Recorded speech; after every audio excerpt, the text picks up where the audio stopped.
All right, let's have a little talk about vertical asymptotes and holes for rational functions. And as you can see, I have 5 rational functions here, and we're just going to go through each of them and talk about how you'd go about finding the vertical asymptotes and the holes for those, and talk about the different cases that can occur. So at this point, I imagine you're familiar with the idea that vertical asymptotes are related to the denominator of a rational function. In particular, they're related to the x value that makes the denominator work out to 0. Okay, so let's take a look at why that is, starting with a nice simple rational function here, y equals 2 over x minus 3. So we are interested in finding out where that denominator works out to 0. And pretty easy to see here, an x value of 3 is going to make that denominator work out to 0. Now, does that mean that we have a vertical asymptote of x equals 3? And by the way, we always write out x equals that number because we're talking about the equation of a vertical line. It's always x equals the number. And the answer is yes, we do have a vertical asymptote of x equals 3. Now, why is that? Well, first of all, we can't use an x value of 3 because it would cause a division by 0 here. So there's nothing actually happening at that x value. But we get the asymptote behavior, that asymptotic behavior, because of what happens when we start to approach an x value of 3. So just for a minute, I want you to imagine this x value getting closer and closer to 3. Well, what would happen? Well, the closer that this gets to 3, the closer this denominator is going to get to 3 minus 3, which is 0. Now think about that. As x gets close to 3, this denominator gets close to 0.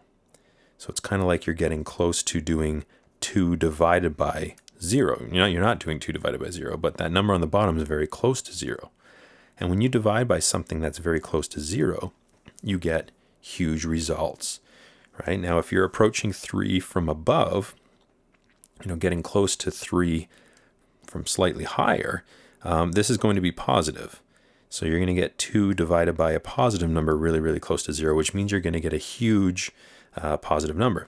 But if you approach 3 from slightly below, for x there, you're going to get a negative number in the denominator.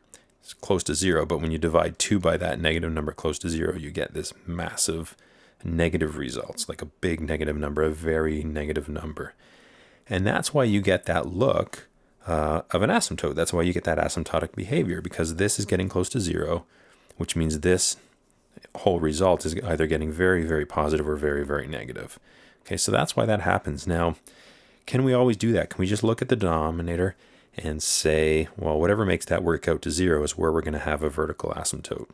And the answer is not always, and we'll see why soon. But for now, let's just move on to our second example here. So the first thing we should do is we should factor this, because it makes it really easy to see where things work out to 0, in particular the denominator, but also the numerator. So what do we have here? We're going to have x, it's going to be minus 5x plus 3. And here we're going to have x minus 2 and x plus 1. Okay, so we can look at the denominator and think about what makes that work out to 0. And the answers are 2 and negative 1. Okay, an x value of 2 makes this work out to 0. An x value of negative 1 makes this work out to 0. So does that mean we have vertical asymptotes of x equals 2 and x equals negative 1? And the answer is yes, because whether I approach 2 or negative 1 for x, this denominator gets closer to 0. If I'm approaching an x value of 2, this factor gets close to 0. If I'm approaching an x value of negative 1, this factor gets close to 0. In either case, I'd be dividing by a result that's getting very close to 0. So I get very large positive or negative numbers depending on the signs of the factors there. Now, we do have to double check one other thing. These values make the denominator work out to 0. We just have to double check that they don't also make the numerator work out to 0, because if they do, we might not have a vertical asymptote. We might have something else called a hole, which we'll talk about in a minute. Now, we don't have to worry about that here because x values of 2 and negative 1 do not make the numerator work out to 0. So we're good. We do have two vertical asymptotes. One is at 2 and one is at negative 1. All right, let's move on to the next example. Something different is going to happen here. We'll factor that numerator. So we get x plus 2, x minus 1 over x plus 2. Now, when you look at this, you might think right away, okay, we'll look at the denominator. What makes that work out to 0? Well, negative 2 for x would make that work out to 0. So you might ask, do we have a vertical asymptote at negative 2? And the answer is actually no, we don't. And the reason is because negative 2 would also make the numerator work out to 0. And you might say, well, so what? Well, think about it this way. As long as we're using an x value that's not negative 2, this and this are going to be the same number, and they're not going to be 0. So they would just divide out. And that would leave you with this. So does that mean that this function is really just x minus 1 because these things divide out, they cancel out, some people would say? And the answer is no, this is not the same as this because you're not allowed to use an x value of negative 2. But if we just throw in a little condition here and say, well, it's fine as long as x is not negative 2, that's completely true now. This function is really just this simple function as long as you don't use an x value of negative 2, because you're not allowed to, right? You weren't allowed to use it up here, so you shouldn't be allowed to use it down here. Now, what is this? Well, this is just a line. I mean, x minus 1, this is y equals, of course. Y equals x minus 1 is just a line with a slope of 1 and a y-intercept of negative 1. So it would look like something like this, maybe. So y-intercept of negative 1 and a slope of 1, like that. But you're not allowed to use an x value of negative 2. So if you go over to negative 2 here, whatever that point is on the graph, I'll just extend this a little bit more. Whatever the point is on the graph right here, you can't use, which is why we just leave it out. Okay, we often draw a circle there, and that is called a hole. So for all the other x values, this is really just this. But you're not allowed to use negative 2. So we find that x value of negative 2, go to our graph, and put a hole there. Now, by the way, if you want to figure out what the y value of that point is, just temporarily, just sub in negative 2 into this form of the equation.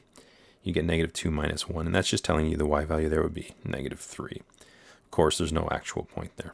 So this function doesn't have any vertical asymptotes. It has a hole where x equals negative 2. Okay? So that is that. You could say the hole is at negative 2, negative 3, like those coordinates if you wanted to. Depends on what your teacher wants you to tell them. Okay, now, does that mean that if the factors here, if that factor is in the numerator and the denominator, will always have a hole at the x value that makes it 0? And you usually will, but there are cases where you might not. And in particular, and you'll see this in a minute, say this bottom one here was squared. Okay, so yes, you would get that division happening, but you'd still have a factor of x plus 2 left over down there. In that case, you wouldn't have a hole, but we'll talk about that in a minute. And it's pretty simple, by the way, so don't worry. Next one here, let's factor this. So what are we going to get? Okay, in the numerator, we're going to have a 2x and an x, and we want to get a negative 3, so we're probably going to have a 5 and a 4 here. This is going to be negative 8 plus 5 is going to give us negative 3x, and downstairs we're going to have a negative 4 and an x plus 3. So that's factored now. So what do we have? Well, let's look at our denominator. Looks like we have action happening at x values of 4 and negative 3. Now what's what? Well, be careful. That negative 4 factor, x minus 4 factor I should say, occurs in the numerator and the denominator, which means you're not going to get that vertical asymptote behavior happening there, because this and this will always just divide out.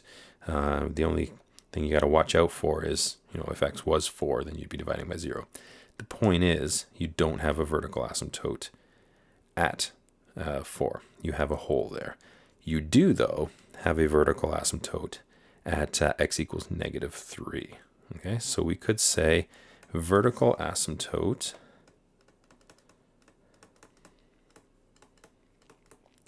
is x equals -3, and you have a hole where x equals 4. Okay, on to the last example. Let's common factor out an x here. And down here we have x plus 3 times x plus 3. Oh, we can write that as x plus 3 squared. Now this is interesting. We know that something problematic is happening at an x value of -3. The question is it a hole or is it a vertical asymptote? Well, we do have an x plus 3 up here. So one of those would divide out. But that would leave you with x over x plus 3. So the big question here is, well, what happens as we approach an x value of -3? Well, as you get closer and closer and closer to an x value of -3, this denominator gets closer and closer and closer to a value of 0, which means you're dividing by something that's getting very close to 0, and the thing on top wouldn't be getting close to 0, though. So you'd be getting very large results, either positive or negative, depends on whether you're approaching -3 from above or from below, slightly higher or slightly lower. The point is, because this x plus 3 factor is still there in the denominator, you're going to get that asymptotic behavior. So you do indeed have a vertical asymptote. So we can just say vertical asymptote is x equals -3. So just be aware of that. Even though we did get some cancellation or some division happening, we still do have that factor as a denominator. So we're still going to get it getting close to 0 as x gets close to -3. So it's a vertical asymptote. There you go. I hope that helps.